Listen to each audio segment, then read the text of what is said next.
Hello everyone, and welcome to the iSpring Solutions webinar series, where every week we talk about e-learning trends, share iSpring tips and tricks, and cover clients' cases.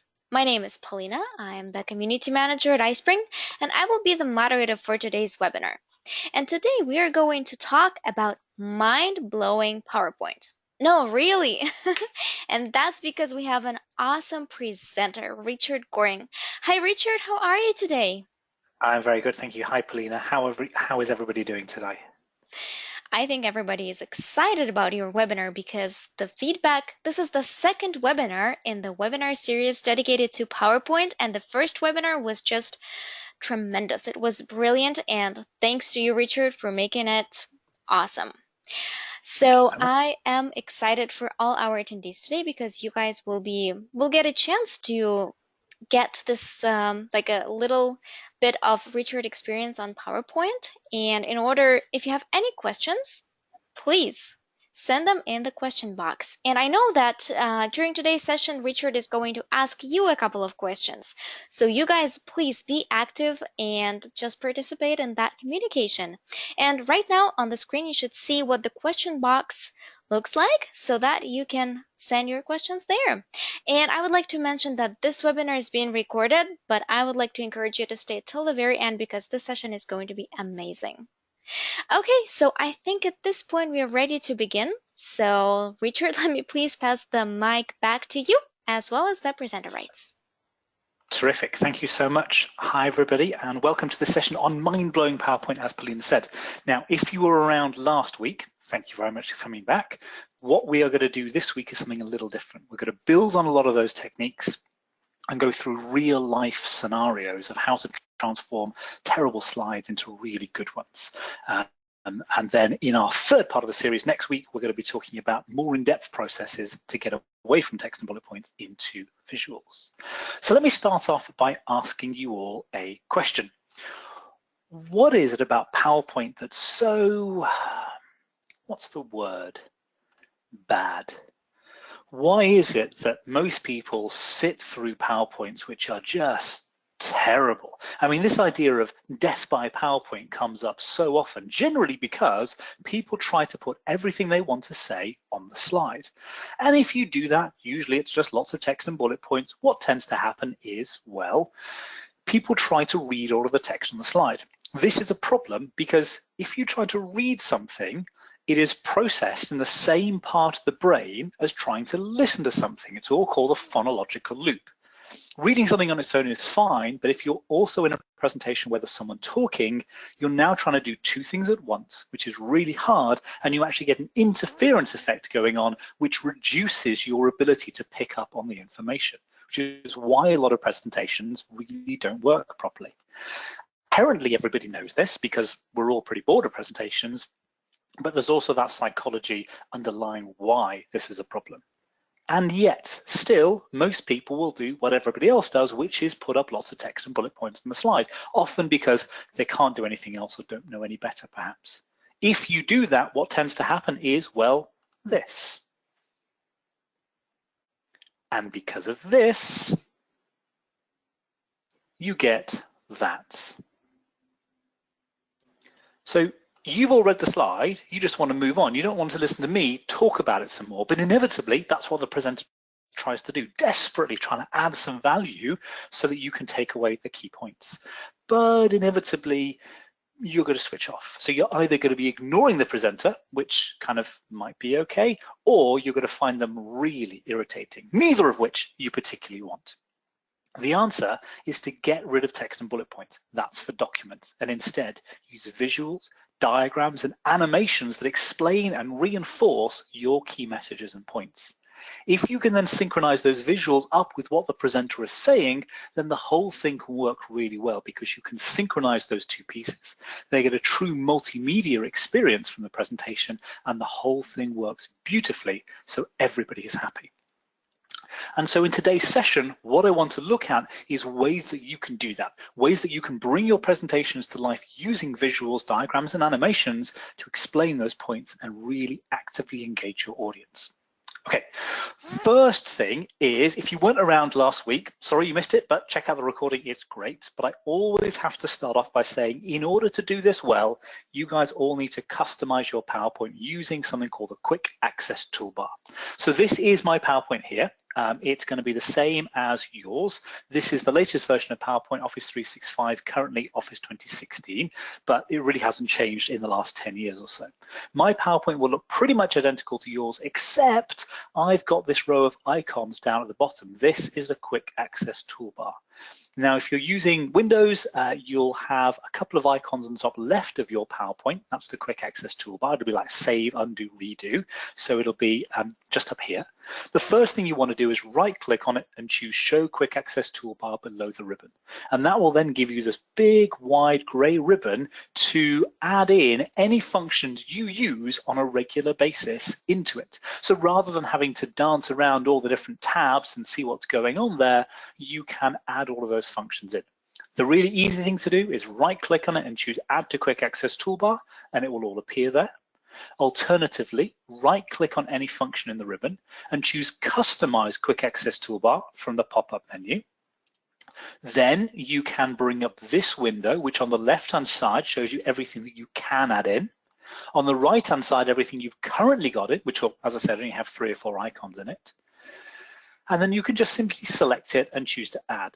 Now, it doesn't look like there are very many things here on the left, and that's because there aren't. But on the top here, there's a thing called popular commands. And if you click on that, it reveals a drop down. So you can choose any kind of specific type, but also all commands here. And now you've got several thousand functions that you can choose from. So you can go through and you can add in whatever you want to. But because you don't have time for that, you can also choose to import somebody else's quick access toolbar by using the import export button down on the bottom right here. And so if you all go to the brightcarbon.com website and do a search for quick access toolbar, there you will find a short little video tutorial with those kinds of instructions, but also a download so that you can get this quick access toolbar that I use here and we all use at BrightCarbon. This is what we think is the most useful set of functions in PowerPoint. It's all completely for free. There's no kind of payment or anything like that. It's all also standard as well, so it's nothing that you have to install separately. It's a regular PowerPoint function, so it will go through any IT firewalls and anything like that. It's just a regular normal part of Office, and it's just literally saving you half an hour or so of doing it. You can then customize that further, right click, remove stuff that you don't want, right click on anything else and add things you want to. The world is literally your mollusk to be able to do whatever you like with it. So go forth, customize your PowerPoint so that you can do things much more quickly and much more easily. Okay. Once you've got that set up, what we now want to do is look at how you can bring your content to life a little bit more.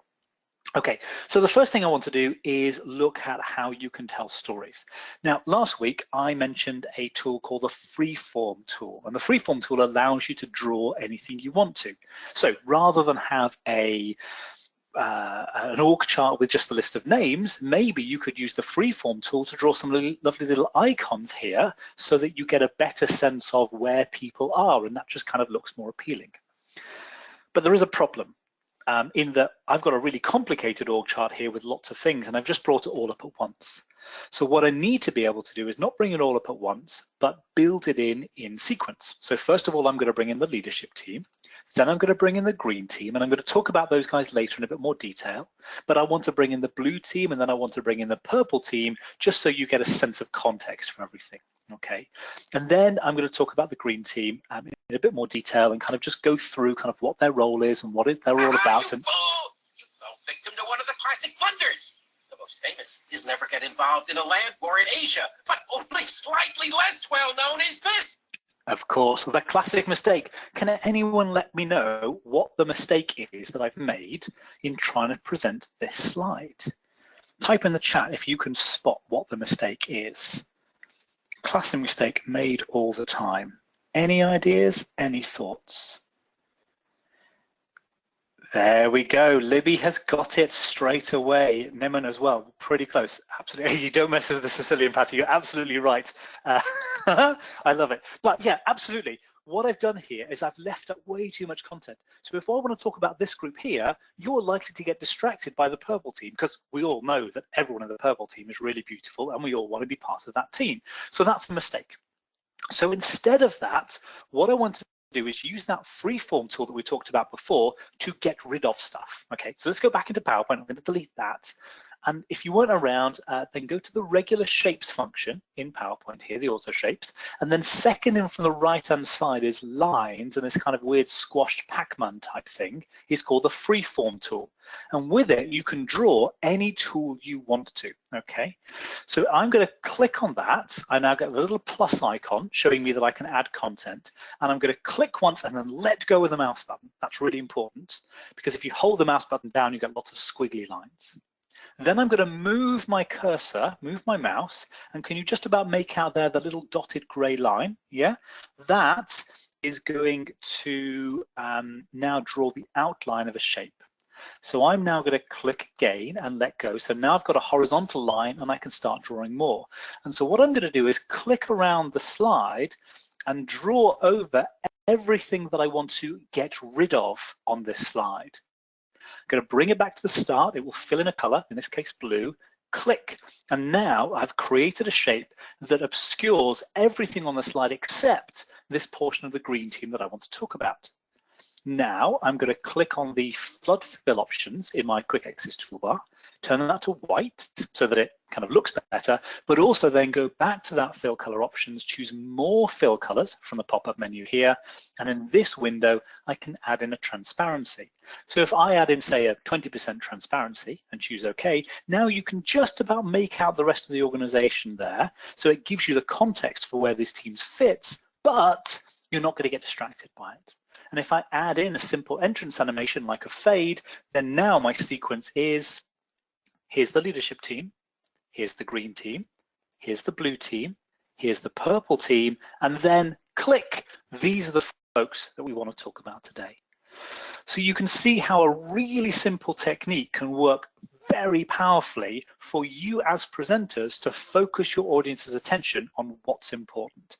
And it doesn't just have to work with a simple diagram like that, but it can also work for images. So here is an example of a slide we've created for one of our clients. They're all about kind of building office spaces and stuff. And so they want to show what is it about this space they've designed, which is going to be impressive to the clients that come into it. So here's the space, click. These are the things that really bring it to life. And so we've used that same technique.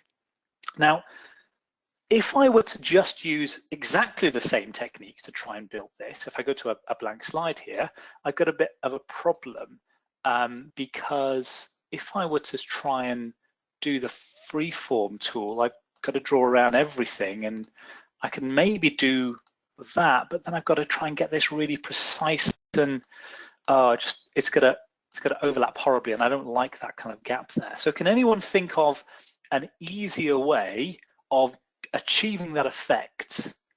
Any ideas? Do you want to type that in the chat?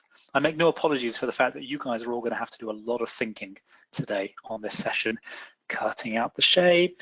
Yeah, absolutely, Molly, Jennifer, you are there. I love it. Perfect. So again, if you remember from last time round, we've got the Boolean tools, the merge shape tools, okay? So here, it's a different workflow, but it's the same idea. I'm going to use that Freeform tool, this time not to draw around everything that I want to get rid of, but actually everything that I want to keep.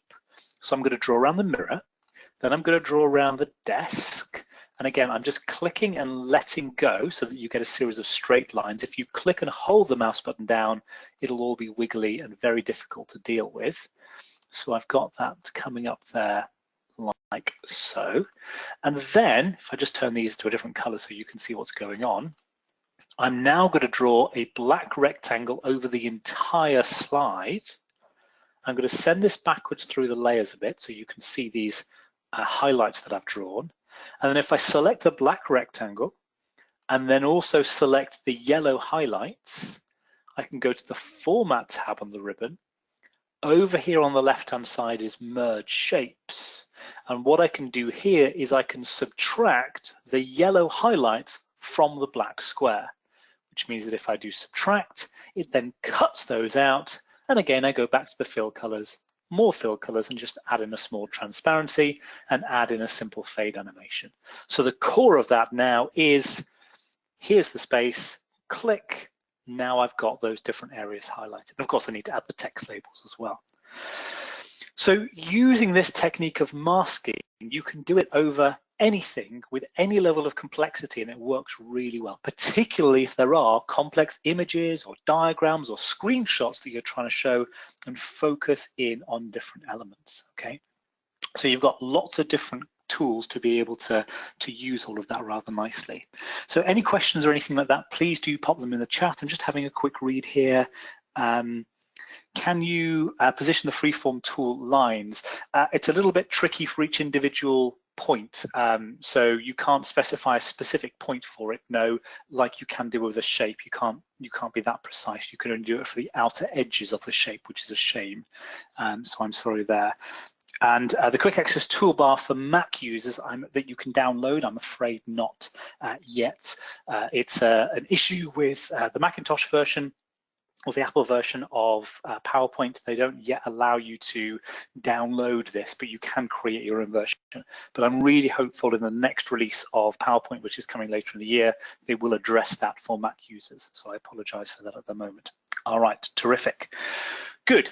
I should also say, as Paulina said at the start, this is going to be recorded. So if we go a little fast, I apologize, but you can check back later. We've also got a handy PDF guide as well that takes you through all of these instructions step by step.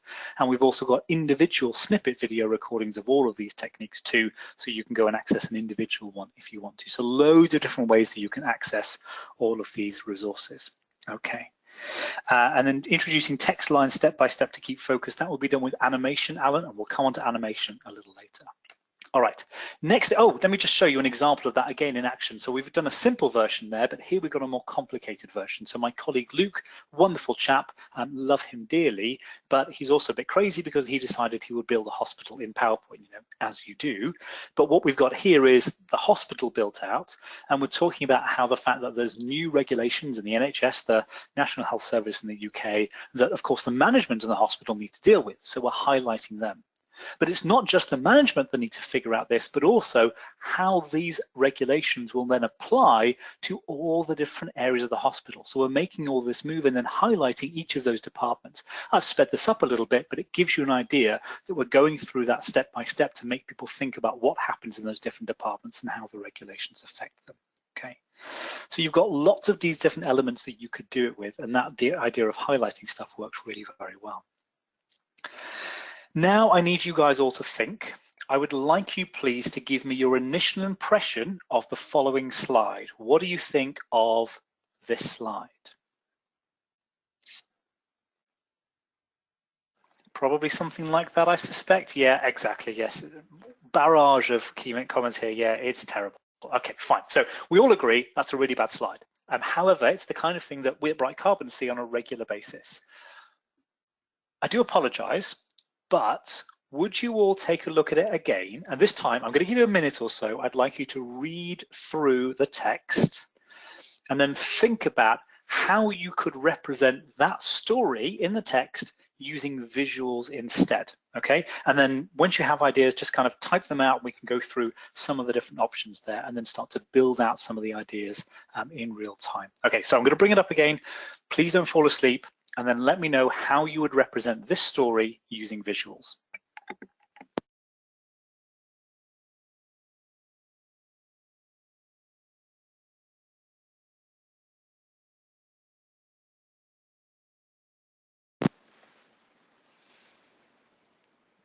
Oh, some brilliant ideas already. Okay, you guys are quick readers and quick thinkers. That's terrific. So yeah, some ideas for charts, absolutely. A pie chart, a graph, yep. Split it out over several slides, absolutely, that would be good. Building some graphics, 10% of a dollar bill. So yeah, we're using the idea of a pie chart, but also combining with an image. I like that. Absolutely. Focus on some of the key stats. So the 90%, the 10%, yep, perfect. Building a pie chart with animation, this is fantastic. The use of imagery, yeah, okay, fantastic, brilliant ideas. All of these things I think are great. Now, if you come along to the session in a week and a half's time, where we're going to be talking about visualization processes, I'll take you through what I would do with this in a bit more detail. But in general, what I want to look at is, as I go through this, is there a common element that I could use maybe as a visual to then build up the rest of the story? So as I look at it, and a couple of you have mentioned this as well, I think, is that I look at that and say, okay, well, here's 10% of those who attend, which is people. I've got trainees, which is people. I've got 90% of them, which is people, and the individual leaders. So it's all people. So if I were really smart and I managed to get a picture of people, is there a way that I can manipulate the rest of the story over that image? And then if I'm really clever, I've got the 10% of the 90%. If I get a photograph of, say, 10 people, maybe I can highlight one of them to represent the 10% and 9 of them to represent the 90%. And so now, instead of that previous slide, my visual representation of it could be this. We are spending billions of dollars every year on corporate training programs around the world. The problem is, I tell you what, let's take a more specific example. Let's just imagine the people in this room here, okay? Of all of the people in this room, click, only she is getting any value from it. Which means that for everyone else, it is a complete waste of time. How powerful is that compared to the setup of the previous slide? Now everyone wants to know how they can do something better, how they can do something different, which is where our punchline comes in with the SEA program, which is, so we're bringing that in so that now everyone can get some value and actually change their behavior. Okay, how do you do that in PowerPoint? Well, the answer is to use the same techniques that we talked about before. It's using the Freeform tool and it's using the Boolean tools. The thing that I want to pick up on here is not just necessarily the technique, but now for you guys as content creators, the workflow that you need to consider. So let me go through this again, and we just want to count it because it's all based on this picture, but all is not what it appears because there are actually 4 versions of the same image. So first of all, I've got my gray background image, which is the billions of dollars. So that's image number 1. Then I click and I have a highlight of her and also a gray blurred version of the image in the background. So that blurred version is number 2 and the highlight of the woman is number 3. And then I click and the whole thing comes in as a color in focus image, which is number 4. So there are actually 4 images here that are exactly the same, layered on top of each other with different effects applied. So if you're going to have a complicated slide like this, you can use the selection pane that we talked about last time around to try and manage it. But the easiest thing is to plan out what you want to do and then build up from the bottom layer all the way through. So what I'm going to do first of all is select the image and then copy it using Control-C, so it's now in my clipboard. And now I'm going to manipulate this image so that it's that initial grayscale background image. Now to do that in PowerPoint, it's very simple. I click on the photograph and then go to the Picture Tools Format tab on the top here. Here over on the left-hand side, I can choose color. And if I choose that drop down, I've got a number of different color washes that I could apply to the image, including this one here on the left called grayscale. If I do that, I now get a grayscale image and that's great. That's my initial background image. Now I'm going to Control V to paste my image. I'm going to now line these up using the alignment tools on the ribbon is the only way that you should be doing this. So if you weren't around last week, Home tab is what you want, then Arrange, and then Align, and here you can line left to bring it in line there. And I've also got these on my quick access toolbar, so Align top, and now they're perfectly lined up. This is now going to be my second image, which is the grayscale blurred image. So again, I'm going to click on the image, go to the Format tab on the ribbon, and over here next to color is a thing called Artistic Effects. Here, you've got about 20 different ways to completely ruin your image. I mean, why you would ever want an inverse neon version of your image, I have no idea. But there is one tool, and one tool only, I think, that's good, which is this one, because it, well, blurs the image. It's called Blur. And that now takes the focus away from everybody else. I can go to color and also add in a grayscale, so that will give me that kind of blurring effect. Now I'm going to paste the image once more. I'm going to line those up, and this is where I'm going to have the cutout of the woman in color. So I'm going to zoom into her like that, and I'm going to use my Freeform tool to trace around her. Now again, remember the key with a freeform tool is to do a click and then a let go. And I'm just going to click quite a lot to get a lot of small straight lines. But because I'm zoomed in a lot, and because she is going to be cropped out against a photo of herself, you don't actually need to be the most precise in the world with this, which is quite useful, okay? So there we go, and then when you finish again, you bring it back to the start, and then I've got my crop mask, as they call it. Now I'm going to click on the picture, then I'm going to click on the crop mask that I've drawn, go to the drawing tools format at the top here, go to merge shapes on the left, and now you can see that I've got this tool, the intersect, which allows me to keep the overlap between those two elements. So just now the crop out of the woman. I'm going to add in a simple entrance animation, just a fade is great for now to both of those, the blurred background and the cutout. And I'm going to paste once more, Control V, line those up with each other. And this is my full color version where again, I'm going to add in an animation. Let's choose wipe and from the left. And now if I put it into show mode, we're spending billions of dollars in corporate training programs. Click, only she is getting any value. For everyone else, it's a waste of time. And then click, everyone needs to add some value. So now I've got all of these different elements in there, all lined up perfectly, and I've built them up from back to front, and it's taken, what, a minute or two to be able to make that slide. So it can have a huge impact if you think through the appropriate visual, and then it's really relatively simple and quick to be able to build it. Okay, everybody good with that so far? Terrific. Any questions, just let me know through the chat and we can pick that up. But now what I want to do is move on to talk about the other kind of element in that which brings it to life, which is animations. Now, animations can really be seen as nothing to be distracting, but instead I consider them to be a remote control for your audience. Because if you can use animations correctly, they can really make your presentations lift off, take it into the stratosphere by engaging people and helping them to understand the story. There are 4 types of animation in PowerPoint. The one that you should be using most commonly is the entrance animation, which makes something appear on the slide. There are a variety of different tools. So you can build in an entrance animation, which is a fade, so really simple, a wipe, or a fly-in from the edge of the slide.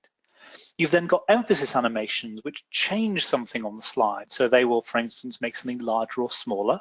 You can have things spinning around, or you can make things change color. You can do exit animations to get rid of something from the slide. So you can make something disappear, you can make something kind of wipe out, or you can make something fly out. And then you've also got motion paths. These are my favorite type of animation, but also the ones to be used most sparingly. You are allowed to move things up and down, or if absolutely necessary, side to side as well. But what you are not allowed to do is make things spin around like that because it's just distracting. The key with animations is that they should be there to either pace the flow of information or to help tell a story. And that spinny thing is not going to do either of those properly. It's just going to be distracting.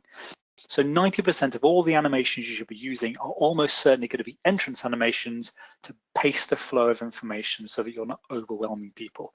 And all the others used sparingly and when appropriate.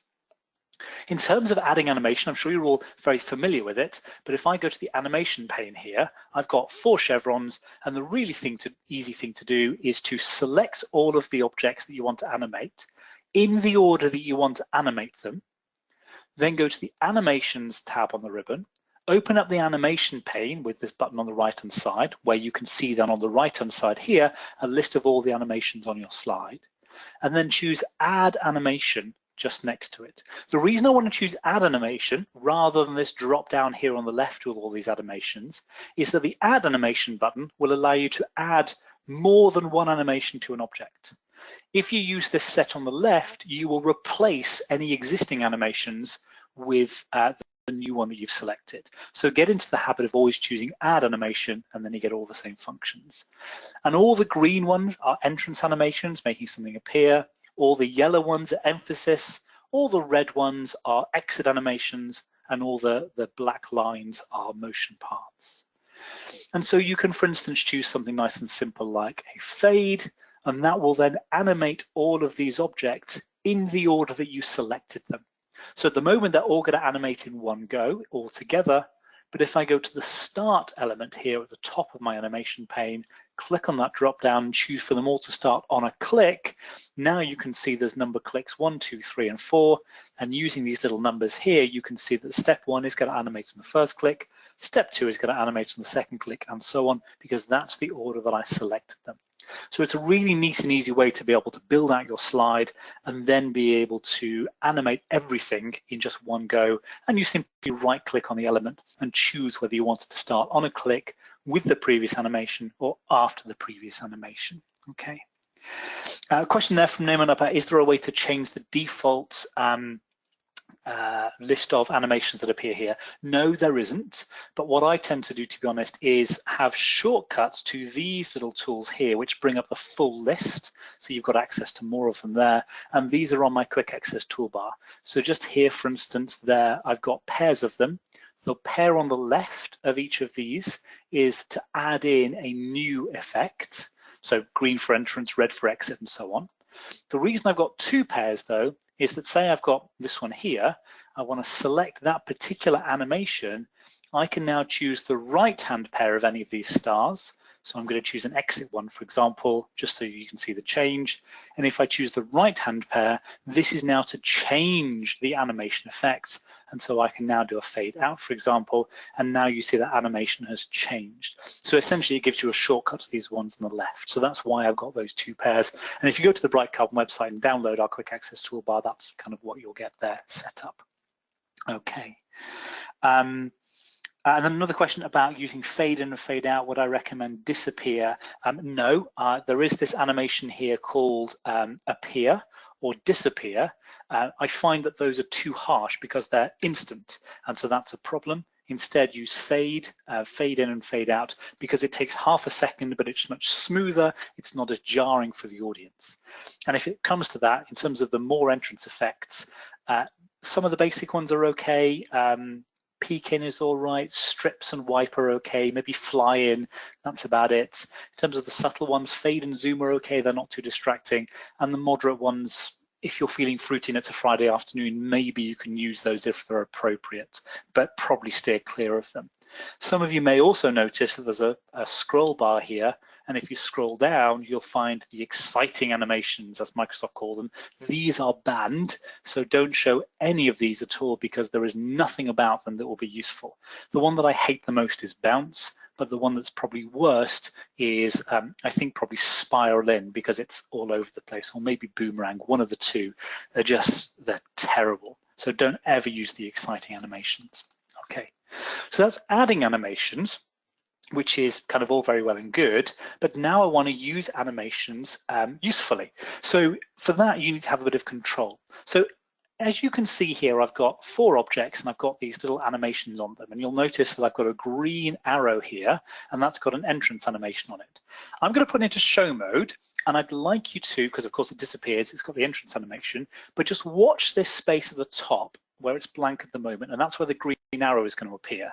And just, I'm going to play it and let me know if you think there's anything wrong with what happens now.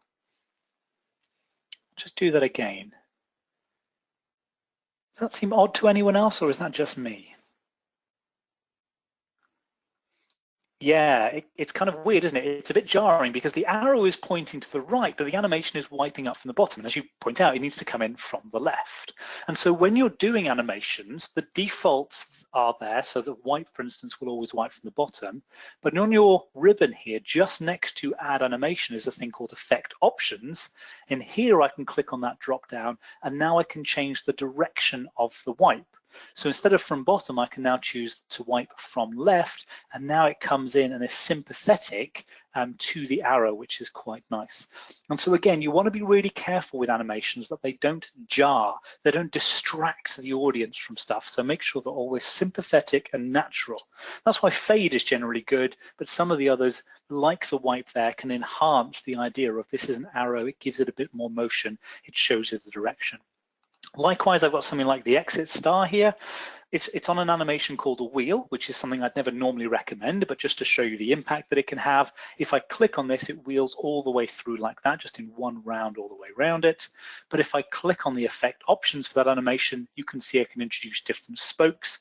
And if I was to introduce 8 spokes, for instance, you can now see how that kind of pinwheels away. And so it's a very different effect that you get. Grow shrink is where some of the animation effects can really work very nicely, because if by default you add a grow shrink animation to this box here, it will grow by 1.5 times its original size. If I were to click on it and then choose effect options, I can now choose it to be different sizes, so tiny, smaller, larger, or huge, and you can also change where it's going to grow. So it's going to grow just horizontally, or just vertically, or in both directions. So I can choose horizontal, for instance, and huge, and now it's going to stretch out like that. And you can even take it further by right-clicking on that animation in the animation pane, choosing effect options from the pop-up menu, and here I've got this drop-down for size, and if I choose that, there's an element for custom here, so I can type in, say, 266. You now need to press enter to lock it in, not OK. So press enter to lock it in. There we go, and now OK, and then it will grow by that very precise amount. So that's a way of being able to kind of be very precise. And then with motion paths, the defaults are generally with lines. If you try to add a motion path and you go to more motion paths, you'll see all of these. You're allowed none of those. You're allowed up, down, left, and right. That's it, just straight lines. Because, you know, some of these, neutron, oh, just don't put your audience through it at all. It's terrible. But if you wanted to have a diagonal, for example, you can click on the motion path line. That will then, if you're in PowerPoint 2013 or later, give you a view of where it's going to go to, a preview, and you can click on the arrow there at the end and just drag it and resize it just like you would a line. So you can now have this move up from the bottom right into the top left, and so you can be really precise about where things move. Okay. And then a question there about precisely placing the start and end points, and that is a bit of a pain. You're right. If you check out the BrightCarbon website and go to the resources with the various PowerPoint tips and tricks we have, one of them is being very precise about how you position things as well. We don't have time for it today, I don't think, but that's a technique that you can use, which is really useful in PowerPoint 2010 or earlier. Okay, so that's all great. Now, how do you do that to be able to tell stories? So it's your turn to do all the work once again. Would you please tell me your initial impressions of this slide? And again, yeah, absolutely. We're all thoroughly bored of that kind of stuff. It's mind-numbing. But again, I'm going to ask you a favor. Could you all please take a look at it again, read it, and then share with me your ideas of how you might tell the story, okay?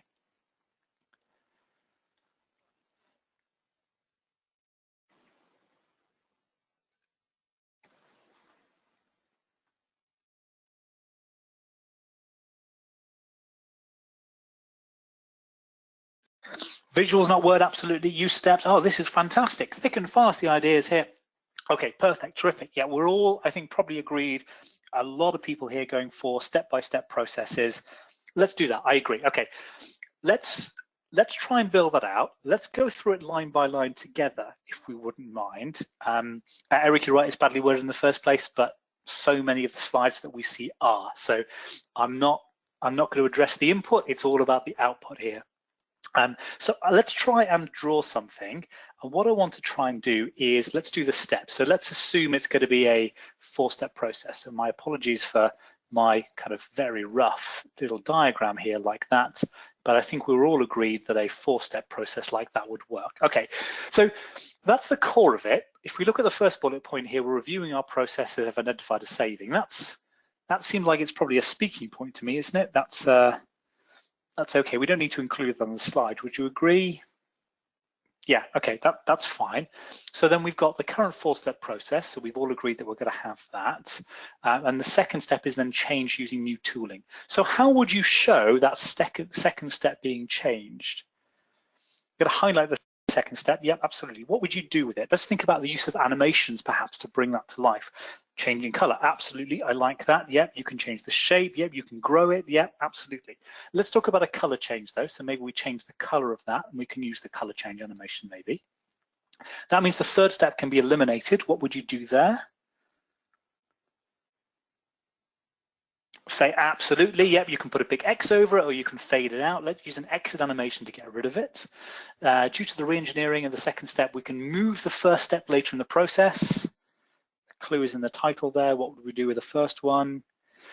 Move it, yep, absolutely. And yep, there you are, motion path. So let's have this move over to that position there in the blank space that we've got filled.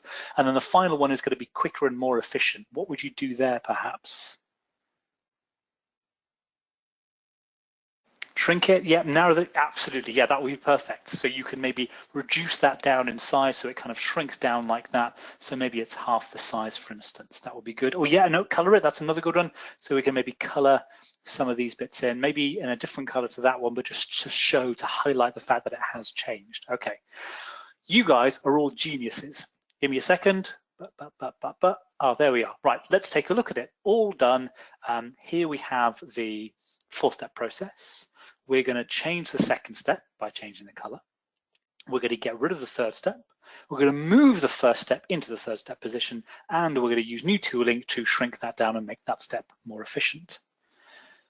Do you think that slide would take a long time to create? Probably figured out the trick by now, which is no, it isn't. Yeah, so this is the thing, there's the background. If you were to build it from scratch, would take a long time to do, but you don't ever build something like that from scratch. You go to a website where you can download it. So if you go to something like creativemarket.com, for example, there you can get a whole host of illustrations and graphics. There's usually a small charge for them, but if you sign up to their mailing list, they will send you a goodie bag of half a dozen things every week for free. Or we've actually got this from an image site like Shutterstock, I think I downloaded this from, or iStock, or any of those, and you can download these vector graphics which you can pull apart and they're all editable in PowerPoint.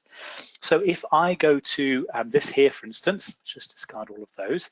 Here I've got my slide, and it's really very simple. Now, I've added in the entrance animations already just because the timing is a little awkward to make it feel realistic. It only adds a minute to the process, but I'd like things to be realistic as much as possible. And I figured you know how to do entrance animations. But if I click on the second chevron here, we're going to change the color of the box. So I'm going to go to Add Animation. I'm going to choose Object Color or Fill Color there. I'm then going to change the color of it. So using my effect options, I can choose any color I want to. So let's go for that nice blue. Then I'm going to get rid of my third step. So because I've got three different elements here, I'm going to highlight all of them, the chevron and the box and the tool. Add an animation, and I'm going to choose an exit fade. Then I'm going to move all of these three into that third chevron position. So I'm going to add an animation, and this time I'm going to do a motion path to the right. Irritatingly, it doesn't quite reach. And also, even more irritatingly, I can't multi-select them and move them all at the same time. So I have to select each one individually and just move it. And when you're resizing a motion path, if you press and hold the Shift key when you're doing it, then you'll maintain that line. So I can maintain this as a straight line in that direction by pressing and holding the Shift key rather than it moving around all over the place. And then finally, I'm going to shrink this one down by adding an animation, choosing Grow Shrink. I'm going to go to Effect Options over on the top left here, sorry, top right, and choose smaller, which makes it smaller. And because I just wanted to get narrower rather than shorter as well, I can go back to Effect Options and choose a horizontal shrink. And then I'm going to do that color change just to really emphasize that. So back to Add Animation, do Fill Color, and this time I'm going to go to Effect Options and make it a nice green to show that it's efficient.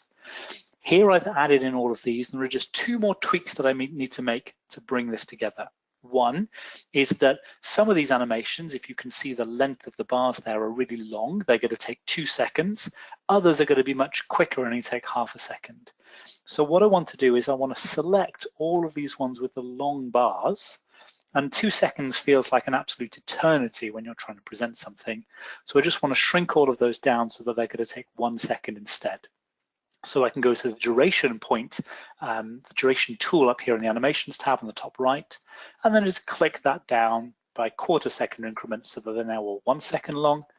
And then finally, this color change and shrink are both going to happen on separate clicks.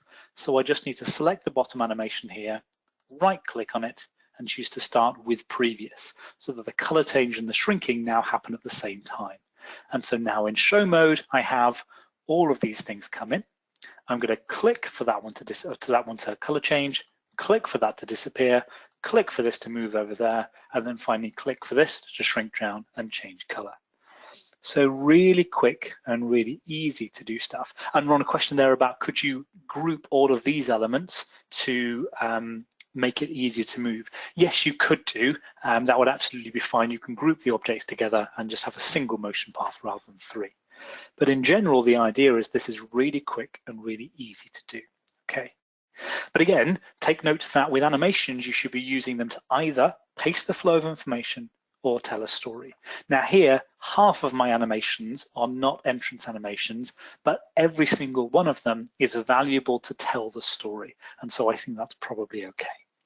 All right, all good with that so far. Terrific. Let's move on to the next piece then, which is about making stuff more interactive. Now, as iSpring users, you know how fantastic iSpring is to create lots of content where your users can interact with it.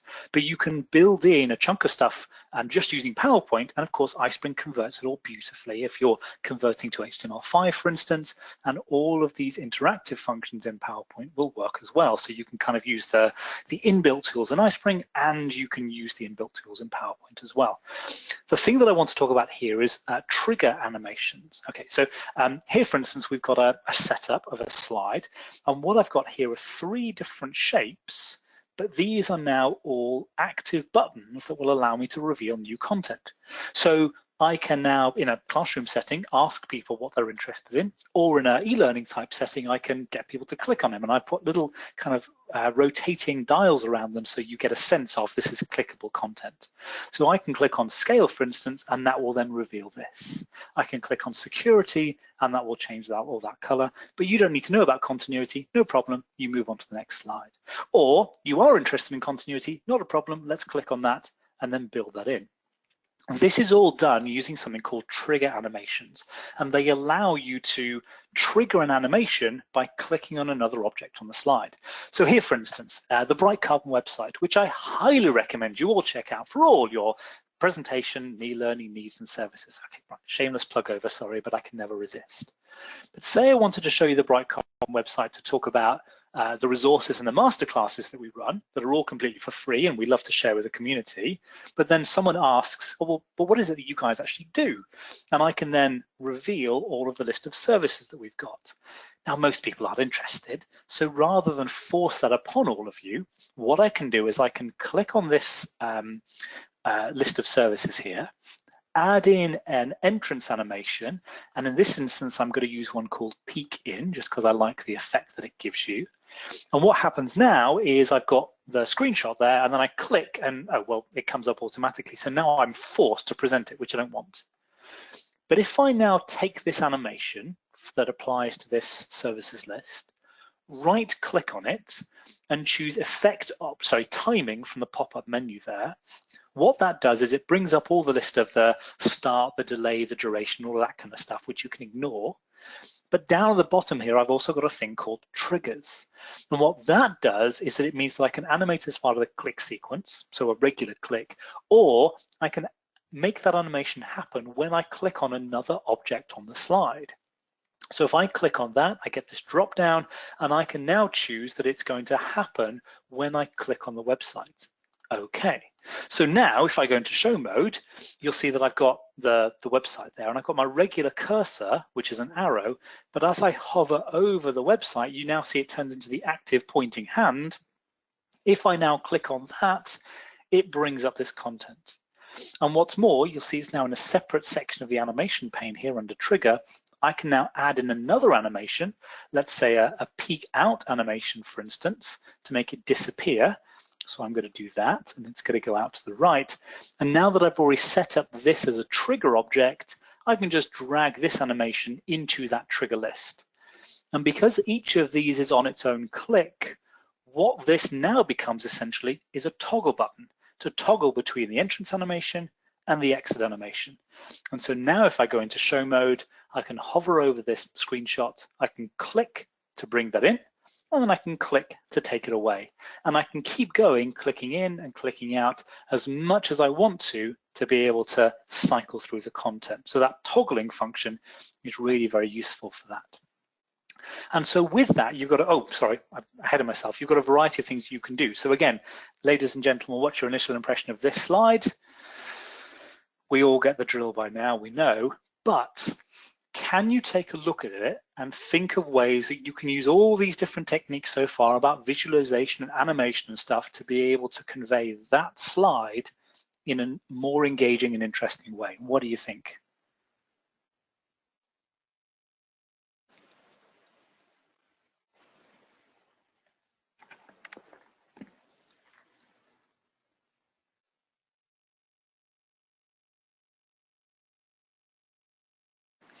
Absolutely, so some great ideas here.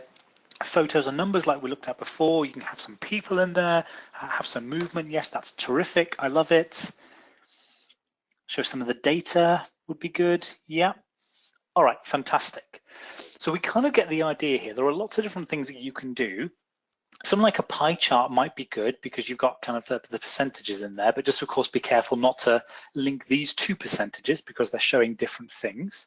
You can use bar charts to show a comparison, which is fine, but also trying to use kind of more people-focused thing, given that it's a people-ish type focus slide would be terrific.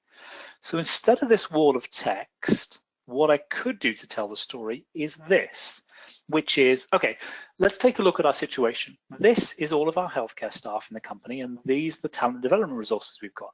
If you think about it, how our healthcare staff is split, click, we've got a roughly kind of 60-40 split. So around about 40% of all of our folks are Generation Y, which is fine, and the rest are baby boomers and Gen X, which is not a problem.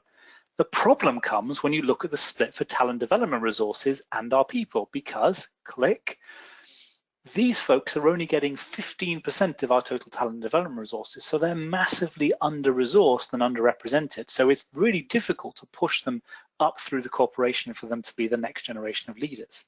So what we need to do, because this is really hard to change, is to identify potential leaders from this cohort and then accelerate their development through a symbolic jungle gym up through the organization so they can get to those senior management positions more quickly.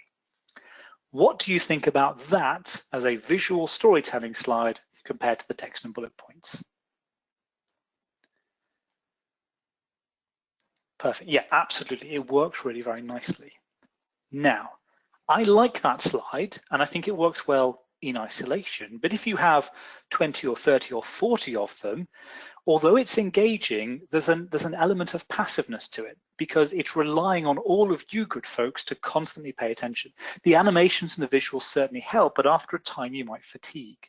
So instead of me relying on your goodwill, particularly over a webinar like this, to engage, what you could do, certainly every now and then, is introduce a more active engagement where I can take the same ideas and I can now ask you a question. So this is the same concept, but now instead of me telling you, why don't I ask you? So here's all our stuff. What percentage of our healthcare staff do you think are Generation Y? And in a classroom setting, you can get people to shout out, or you could ask a particular person and they'll give you an answer, or in an e-learning tool, you've got this as the question here set up. And we've now used trigger animations to make all of this clickable so that if I click on, say, well, millennials are everywhere, let's say it's 90%, for example, it's obviously wrong, I click on it, that then triggers this to come up saying, no, that's wrong, it's actually 30 to 40% and we highlight it. If you clicked on the right percentage, it would, well, let's show you with this one here. Here's the talent development resources, what proportion go to boomers and stuff. Let's click on the 80 to 85%, click on that, yeah, that's right. So we've used those two different triggers, kind of almost like two different states, if you like, to then go to those two different outcomes. So it gives you an idea of what's possible. And so now you can mix things up a bit, have that kind of slightly more passive engagement with the visuals and the animations to do some storytelling, but also actively engage people so that they're now going through lots of content. Okay. And so you've got lots of different tools that you can use. Bruce, question there about the toggle button available in 2010. I thought that was there. It's just about adding an extra click. But we can check it out and confirm. Drop me an email at the end and we can have a go with that as well. And also another question just earlier about using triggers on Mac. I hate to say it, but this is not yet available on Mac. Interestingly, it will work on Mac if you've got a PowerPoint with triggers in it, but you can't create triggers on the Mac, which is really frustrating. So that's where you're going to have to go to a Windows PC to make it, which is really frustrating. But again, I'm really hoping it's something they will introduce for Mac users in the very near future. Yeah, absolutely. Big boo to the lack of those two major functions, the quick access toolbar download and triggers on the Mac. Sorry about that. Okay. So those are really cool techniques to build in interactive content on a particular slide, but also you can build in interactive content across an entire deck using hyperlinks. So here, for instance, I've got a full deck and you'll see that I've got lots of content in it, but I've also got this as a menu slide here. And then I've also got, if you can spot it, kind of segue slides all the way through where I'm highlighting relevant sections of the menu and then talking about it in detail. Rather than going through it in a linear fashion, I can make this menu a true navigable menu to use hyperlinks to link to all of the relevant content pieces.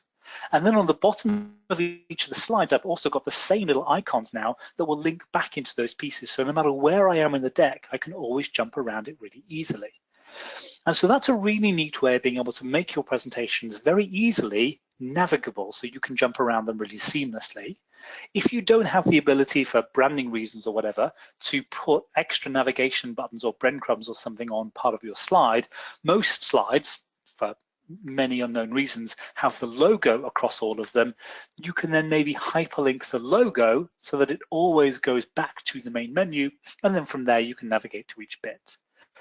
So using hyperlinks to navigate around the deck can be really useful. And again, let me show you how they work. So it's really very simple. All you need to do is select any picture or any shape or any text box. Yeah, hyperlinking is also called branching. So it's a navigable presentation where you're branching to different content or hyperlinking to it. But you right click on the object and choose link or hyperlink, depending upon your version of PowerPoint, from the pop-up menu. And that will then bring up this list where you can access an existing file or a webinar, or sorry, an existing file or a website or something if you want to. You can type in the address. You can also choose to create a new document if you want to, so it might be good for bringing up notes or something, but you can also navigate to a place in this document. And if you click on any of the slides, you'll see an outline of what the slide is there, and you can cycle through it. Also, if you go up, you can also choose kind of the next slide or the previous slide, which can be quite useful to create kind of truly navigable decks. And then when you click on a slide, say that one, for example, okay, in show mode, it's exactly the same as the triggers. I've got my regular arrow cursor, hover over it, and now I've got my active hand. Say you've got a slide like this, though, where you've got multiple kind of bits, so our service bit again. What if this is a single picture and I can't have multiple navigation links on it? But what if I wanted a link for each of these individual bits? Well, the trick here is to draw a box over that portion of the slide, right-click on it, link to whatever slide you want, then draw another box over another portion of the image, like that, right-click, link to wherever else you want to go to. And now if you select those two boxes and go to the fill options and choose no fill, now they're invisible. You and I can't see them, but PowerPoint knows they're there. And so I can now hover my cursor over them, and there you are. I've got active content there, there's a gap, and then I've got active content. So you can move around the deck really very easily, which works really well. And to give you an idea of how that works in practice, here I've got a deck where I've already done most of the hyperlinking, but I can just right click on this one, choose link, navigate down to the relevant piece, which is roughly there. That's the one I want. Okay, I've already done these, but then what I can do once I've hyperlinked these buttons is copy them using Control-C, move to a slide, and if you paste them, all of those hyperlinks will remain to the right slides. And so I've just pasted through all of these slides now and just changed the color so that you can now see that this is how the menu would work. So I can click onto design straight away, for example, and it will take me to that slide, or deliver, and it will take me to that slide. So I can now cycle through all of these different elements really easily. And of course I could then click and it would go on to the next slide on my sequence of content. So loads of different things that you can do there really very nicely. Okay, we are very nearly at time, so I really appreciate everyone joining in. Shameless plug alert, you might have seen this last week, but at BrightCarbon, we do all of these different things and presentations and e-learning and whatnot. Of course, we can do it for you, but the reason for sharing this is we are also very passionate about sharing cool stuff about any of these topics. So if you want help with any of these things, check out the BrightCarbon website. We've got loads of resources and loads of tools. Our own masterclass series, pretty much every Thursday as well, is a really good thing to have a go at, 30 minutes or so. And it's all completely for free. We love to share with the community. So check that out if you need anything, or get in touch and we're really happy to help. What I'd recommend everyone do if you want it is, of course, check out the recording from today. Polina will send out a PDF summary with all of the handouts. And also if you go to brightcarbon.com/mindblown, you can see individual little recordings of each of these tricks as well, which works really nicely. And then finally, go to brightcarbon.com/PPT toolkit, where you'll be able to download a PowerPoint toolkit of 20, 30 slides, something like that, with lots of different visual elements already built into it that you can use in any of your decks, and they should hopefully change color and change style and stuff to suit your branding and your templates. So check out any of those. Please get in touch if there's anything at all that you need. You can email generally info@brightcarbon.com, or you can get in touch with me directly, richard.goring@brightcarbon.com. And there, Polina in the chat has put the PDF handout for you guys. So click on that, download it, and you'll then see the kind of half a dozen or so tricks that we've covered today with step-by-step instructions. So thank you so much, everybody, for attending. Check out the final one in our series of 3 in a week and a half's time, where we're going to be talking about visual sequences and how to kind of go through a process to get away from text and bullet points into creating some of these visuals that you should apply to anything at all. Really happy to answer any questions, please do let me know. And Jennifer, yes, there was a handout from last week. If you didn't get it, send me an email and I will be able to email it directly to you, or Polina might be able to help you as well. Thank you so much, everybody. Thank you so much, Richard. I think it was an amazing session, and somebody said that they can't believe that an hour can pass by so fast. Okay, so do you see the chat right now? The questions? I do indeed, yes. Okay, I have marked some of the questions. Can you see them with the red flags? Oh, yes. Yeah. So you can pick any. I think we will spend like another 5 minutes, and you can pick any of these questions and just try to cover them while we still have a couple of minutes. And I would also like to mention that I have shared the link to that PDF handout that Richard was so kind to share with you guys in the chat. If you would like, I can share it just one more time so that you guys can have it. I'm sharing just right now. There you go. Terrific, thank you so much. Okay, one question just about the use of the image and how you blur that. So here I've got a regular photograph, and this was about the layering piece, but I can now click on the photograph, go to the Format tab on the ribbon, and over on the left-hand side is Artistic Effects. And here is where I can introduce these kind of weird effects. But this one over here on the right-hand side, second from the top, is called Blur, and that's the one that will then blur the image like that, okay? So I've got a blur that can apply to it, and it doesn't appear to want to work. That's good of it. Oh, there we are, now it's blurred. Okay, finally it's catching up. And you can also, if you want to, when you do that blur, if it doesn't blur enough, if that just looks not quite enough there, you can go to Artistic Effect Options at the bottom there, and you can increase the radius of it. So you've got this extra effect for artistic effects. So if I do say 50, for example, like that, then it should, there we are, it's being a little bit slow, it should build in a very blurred version of the image. It's been a long session, the computer is getting tired, but believe me that will normally result in a really blurred image there. So I hope that helps, Justin. What else do we have? Picked up a couple of those. What else have we done? Oh, there you are, very blurred version of the image. It's finally catching up. What else can we see? The trigger functions that we talked about converts beautifully to HTML5 with iSpring. We use it so regularly to create kind of interactive tools. You use PowerPoint, you convert with iSpring. It's phenomenal. It is the best tool out there to do it. Anything else just falls over. So that's not great. We've covered triggers on the Mac. Widen the animation pane. So we had the animation pane up here. Let's go to a different slide because it's clearly not liking this one here. So if you want to see the animation effects on this slide, for example, I can build in the animation pane. So the animations tab, animation pane there. Here it is on the right-hand side. There's just a couple of animations on this one to bring it to life with the hospital moving around. But I can click just to the right-hand side of that scroll bar. I now get a horizontal arrow there, and I can now drag that animation pane so it's much wider, or it's much narrower. But you can also click on this little drop down here and choose move, and it can actually be a floating tool if you want to. So you can resize it and you can make it whatever you want, or you can snap it to the top, or you can snap it to the bottom if you want, if you prefer, storyline type effects or video kind of type effect, and you can see it in different angles as well. Or you can have it as a floating window that then will sit on a separate screen, for example, if you want to get it out the way. So you can really manipulate that animation pane quite nicely.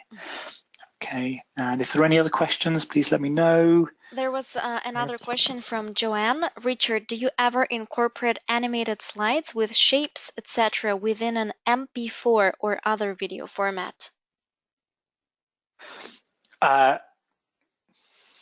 Yes, to a certain extent. So there are two ways that I could view that question. Is one, would we incorporate video into a presentation? Yes, absolutely. That would happen regularly. So you can go to the Insert tab, add a video, and choose whatever video you want.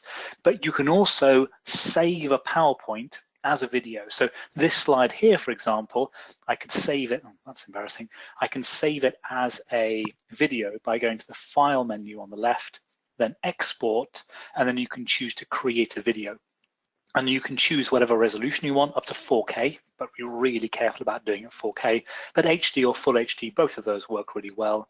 And you can then create a video, and it will cycle through all the animations. If you want to be really precise with the timing to do that, you can also do slideshow here, and then you can do setup slideshow, or rather rehearse timings, or record slideshow. And if you choose to record, choose from the current slide here, it will bring up a view that you can't see because I've got two screens, but it shows you the speaker notes, it shows you the timing, it will record all of your voiceover and stuff like that as well if you want to. And it will then save all the timing and all the audio, and that will be useful to convert as a video. Yeah. So if you go to the BrightCarbon website to our portfolio, you'll see there's a couple of these animation sequences we've made using PowerPoint that we've then converted to video. There was another question from George. What interactive quizzing tool do you recommend as an add-in in PowerPoint?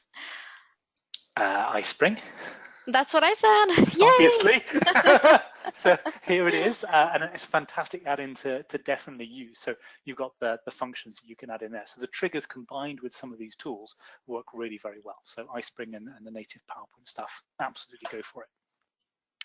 Okay, thank you. So I think at this point we can wrap up our today's webinar. I would like to thank, first of all our attendees for coming and being so active, and you, Richard, for putting together such a wonderful presentation. Thank you so much, everybody, for attending. Thank you, Paulina. Thank you to iSpring for hosting this. I really appreciate it. I'm very much looking forward to our next collaboration in a week and a half's time. Thank you, everyone.